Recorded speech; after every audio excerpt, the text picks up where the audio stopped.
This video is just a quick overview of the Webex software and application. Webex is the primary video conferencing tool that we'll be using this semester for supervision and observation.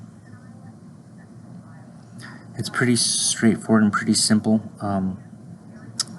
After this video is done, there'll be a short clip about the iPads that were checked out from TES. So if you are not a supervisor who checked out an iPad from TES, you can just be done with the video when it gets to that part. There's a transition clip, so when you see that, you can just exit out. So with Webex, the most important thing is to get what Webex calls the personal room URL. So every student will have a personal room URL, and the format's all the same. It's iState.webex.com/meet, and then the last part is what will be different, and it's your student's net ID, or it's the first part of their ISU email. So you could probably figure it out if you're already corresponding with them, but hopefully they'll email it to you, and if they don't talk about it in your initial conversations with them, have them mention it and have them send it to you. But the personal room is basically a static URL. You can always click on it, and it doesn't change, so it doesn't matter if you're meeting Wednesdays at 7 or Tuesday at 1, or you're observing something at Friday at 3 o'clock. As long as you have this personal room URL, it's always going to be the same link, so it makes it pretty simple. And as long as a student has their meeting room going, this is all you need to do is click on the link. So in this example, I want you to imagine that this is your email and it's from your student regarding a post-conference you're going to have, and they sent me the personal room URL. So if you're doing this from a desktop computer or a laptop computer, all you have to do is click this link and everything will run within the browser, within the window itself. You don't need to download anything additional. You don't need to do anything externally. It will all take place within the browsing windows and tabs. However, if you are on a digital device, a mobile device such as your cell phone or a tablet, you will have to download the Cisco Webex meeting application. And when you click the link the first time, it will run you through the steps to download that app. But again, if you're doing this from a computer, such as your laptop or desktop, you just click the link, and that's all you need to do. If you're on a mobile device, such as your phone or a tablet, you will have to have the Webex app already on the tablet, or get it downloaded when you first click the link. So let's say our meeting starts at 7 and it's now 6:57. So you would go to your email, and all you have to do is click on that link, and it should automatically bring up this page. What this is it's simply the name that you want displayed on the host's end. So it could just be your first name. For me, I'm going to put supervisor. And the email is simply so that the host has a list of attendees, and if they want to send something like a follow-up survey, they'd send you an email with it. So you're not creating an account in Webex, you're not giving Webex your data or anything like that. This is simply for the session of the meeting that we're doing.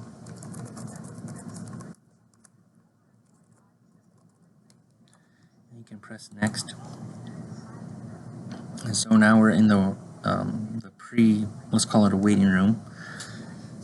And here you can see your options about, you can start your video or turn it off. Here you can turn your mic on and off. So if you're entering something where you're just observing, you might want to turn both your mute yourself and turn your video off, because it's not needed. You're just observing what's taking place in your student's room. And if you want to, you can check your settings and make sure that people can you can hear what people have to say. So if you press test here, it will run a little jingle. If you press test your mic, it will record your voice, then play it back to you, so you can kind of see, gauge how loud you are, and you can mess with the settings. The only other thing is, if your meeting's not already running, let's say you got here before your student started the room, it will simply say the host has been notified, and it's waiting for them to start the room. Otherwise, you just press join meeting. And what I have going is just a computer recording, a tablet, and so you'd see your student, of course, instead of this. And I can turn my video on so that they can see me, and I can turn my voice, my microphone on so they can hear my voice. If for whatever reason you have a poor internet connection, or it's starting to get jittery or laggy, you can shut your own video off as long as the student doesn't need to see you visually.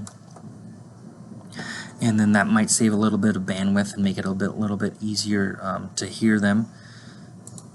Otherwise, you have that on. And what we'll do now is go over some of these buttons. Again, these are the same buttons from the previous window. Mute video. This is if you wanted to have something on your computer that you wanted to show your student. You press share content, and it would show all the tabs and windows that you have open, and you could just share it with them. And then there's the button in the upper right hand that says end sharing. This just shows you everyone there. Of course, if it's just you and the student, you don't really need that.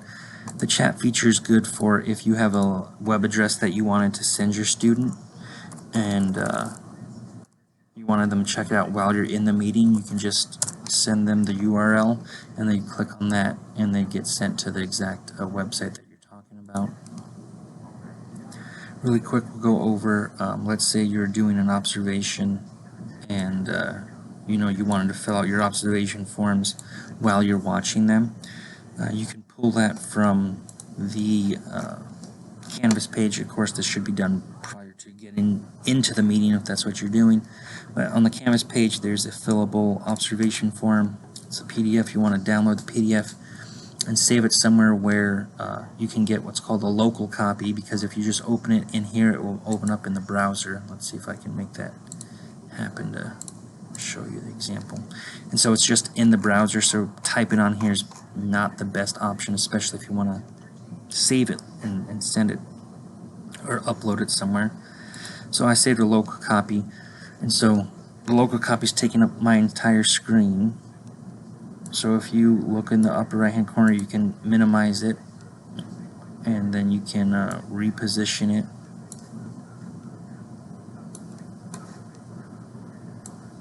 So that it's taking up only part of the screen. And we'll go back to my meeting. And so now I'm running the meeting, and at the same time I could fill out this form. Depending on how big your screen is, this might work out really well for you. If you have a tiny screen and you're doing this from a mobile device, it might not be the best option. But in a nutshell, that's pretty much it. You can end your meeting with this X button and just leave the meeting. Otherwise, when the student ends the meeting, they will basically kick you out. And that's it. This is the video for the supervisors who checked out the iPads from our office. If you didn't do that, you can exit now. This is what they look like for the most part, their home screen. All the applications you need are already saved at the top. There's the Supervisors Canvas page, the TK20 login, and the Webex. So we'll click into the Supervisor Canvas page, and this is where you can get that fillable form, and there's other information on there that you might need. There's the TK20 login, if you wanted to do that. Now you don't need to click into the Webex app because it's on the tablet already. All you have to do is click that personal URL, the personal room URL from your student, and it should automatically then open the app by itself and get you into the meeting room. So since it's already downloaded, you don't need it. Here's going to be a quick thing about the internet at your house. You want to click on settings and then Wi-Fi, and then you want to find your house, or if you're out and about, whatever Wi-Fi you're using, find that network and connect to it, and then you'll be good to go.